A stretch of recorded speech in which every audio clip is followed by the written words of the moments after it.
Hi, my name is Min, and I'm from South Korea.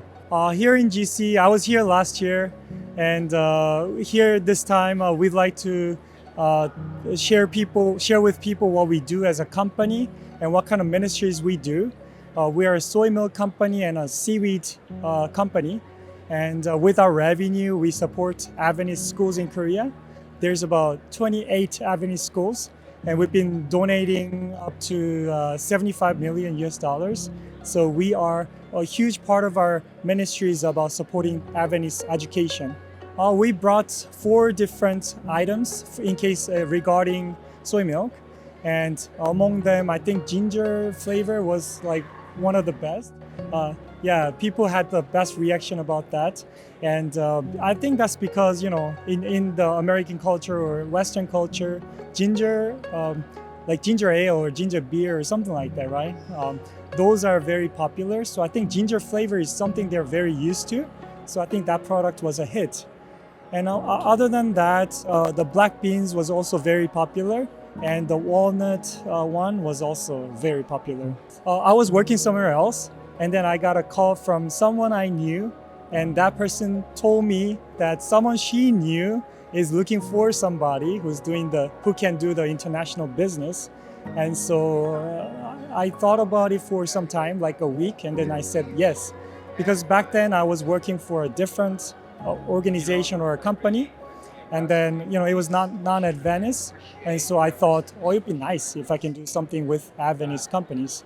I was born and raised as an Adventist, so for me, working in an Adventist environment was very like nothing new. I was grown as an Adventist, so it's something I feel very comfortable about, and so it was a given for me.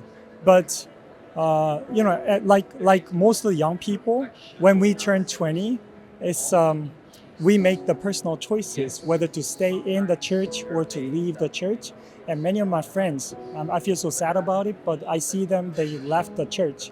When I turned 20, I experienced like God's presence.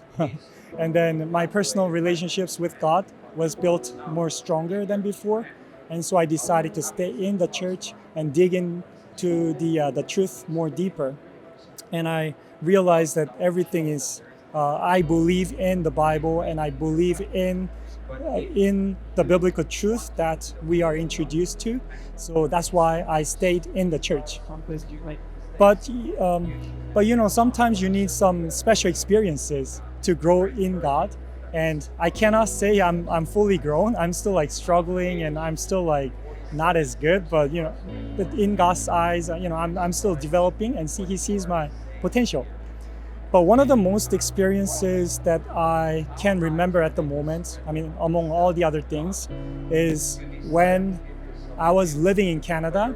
I went through a very difficult situation.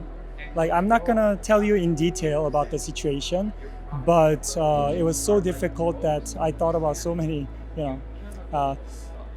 things. I didn't know how to handle it. And then one day, I was sitting in the unknown area, just like by myself in the middle of the night. And then it could have been dangerous because it's not Korea. Korea is relatively safer, so I knew that it's not it's dangerous, but I didn't care at that time because my problem was too big. And then I was just sitting there and just thinking about it, and somebody started talking to me, and he was like, "Can I sit next to you?" And I looked up, and there was a black guy. So I was like, "Yeah, go ahead." I said it carelessly because I really didn't care. And then suddenly he mentioned something interesting. He said, "I was on my way to somewhere, and then God told me to come here." So I was like, "Okay." And he started talking to me all the biblical truths that we know about in the Bible. So at that time my problem was too big. I kind of forgot about these things, but then he reminded me of all these beautiful promises in the Bible. And then after that, he offered me a prayer. "Can I pray with you?" So I was like, my legs were crossing, I didn't show my reverence to God, And then I told him, "Yeah, go ahead," carelessly. And he started praying, and he was like, "Can you repeat after me?" So I just repeated after him, but I wasn't really there. And then he stopped, and he told me, God is here, so you have to, if you want to pray, you have to really pray. If you don't want me to pray, I'll just leave. So at that moment, I was gonna tell him to leave because I was selfish and I was like, I didn't want to give up on my ego. Wow. But then I thought about it for some time, and I was like, I decided to pray with him. So I changed my posture and I really started praying with him. And then I was so thankful. He went away, and I believed him that God sent him because my problem was big. So I was thankful, and I was on my way back, walking, and then I started praying. I wouldn't have thought about praying, but I started praying without him, right? And then after 30 minutes of like wrestling with God, he made me realize that it is my sins that is blocking me from his blessings. So I started like confessing and stuff like that.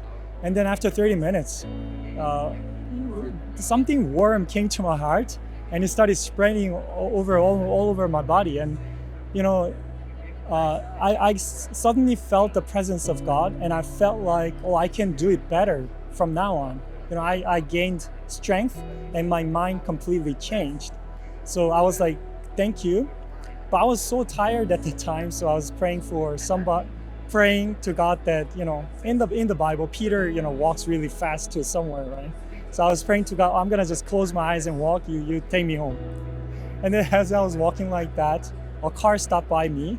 It was like out of nowhere. It was in the construction field, so a car passing by there was a very weird situation for me. But anyways, there was a grandma, like a white-haired grandma, probably her grandson or something like that. And then she was like, get in the car, it's dangerous out here. So I refused like 3 times. But then I realized maybe God sent her to give me a ride. So I got in the car and she took me home. And it was such a amazing experience for me. So from then on, I started praying and I started like studying the Bible for a week. And then after a week, something really big happens. Like something that I wouldn't have gone through, or something that I would have like done something stupid, right? But without this grace or without these preparations, I would have gone wrong. But because of these preparations, God knew what was going to happen at that time. So he has been preparing me for that time. So when the time hit me, I wasn't ready, I was still like so frustrated and upset, and I didn't know what to do. And I cried so many times like for that incident. But at least I didn't do anything stupid. I just endured it all with the grace of God. And I was so thankful for that. So after that event, it was not over. Even though I experienced these miraculous like grace, I still struggled a lot because the situation was so bad for me. And then one day I was behind the wheel and I was thinking about these bad thoughts, and I knew Satan was putting it into my mind, and I couldn't stop it. I was like praying to God, please help me. Why did this happen to me? And he put a Bible verse in my mind, and that was, my grace is sufficient for you. And then you know what that did to me? It made me so angry. I couldn't understand like why this is God's grace. This such tragic event in my life that I felt like so miserable. How can it be God's grace? And so not knowing what to make of this, I just like continued like driving, struggling. And then that Sabbath, for the worship, I went to a different church than my regular church, and there I saw the sermon title, and that was, my grace is sufficient for you. So I immediately knew that, okay, this is God's message. He wants to really tell me this is His grace, but I don't know how to make of this. But after like 2-3 months, I started looking back all the steps I've gone through after that, and it was completely God's grace. I couldn't think about it elsewhere in a different way, because it's definitely God's grace. So I'll never forget this experience. And so even though I'm trying to walk with God, and I fail many times, and I'm far from being perfect, and stuff. But one thing I'm so sure about is God loves me and He cares for me, and He's in this journey. Yeah. So there's one Bible verse that I really like, and that is John chapter 8, verse 32. Truth will set you free. And the other day I was looking up the sky, and birds are like flying, And then I actually like seeing birds flying because, there's an expression, as free as a bird. They look free. But that chain of thought got me thinking, are the birds really free? They're not. They're flying away from their predators, or they keep searching for their food. Nothing is free in this world. We sometimes think that if I make a lot of money, I'll be free, but that's not, right? So that got me thinking, maybe in this world, nothing is experiencing true freedom without God, because that promise is given through the Bible. If we really want to experience the true freedom, maybe it's from God. And that's why I really like this verse, John chapter 8, verse 32, and my truth will set you free. I just came across SUMtv. If I hadn't visited General Conference, I wouldn't have known the existence of SUMtv. But I started watching your content, and I really like them. So I'm a strong supporter of you right now. So keep on doing what you're doing. I really appreciate what you're doing, and I'm gonna keep on supporting you and praying for you and watching your content. Thank you very much.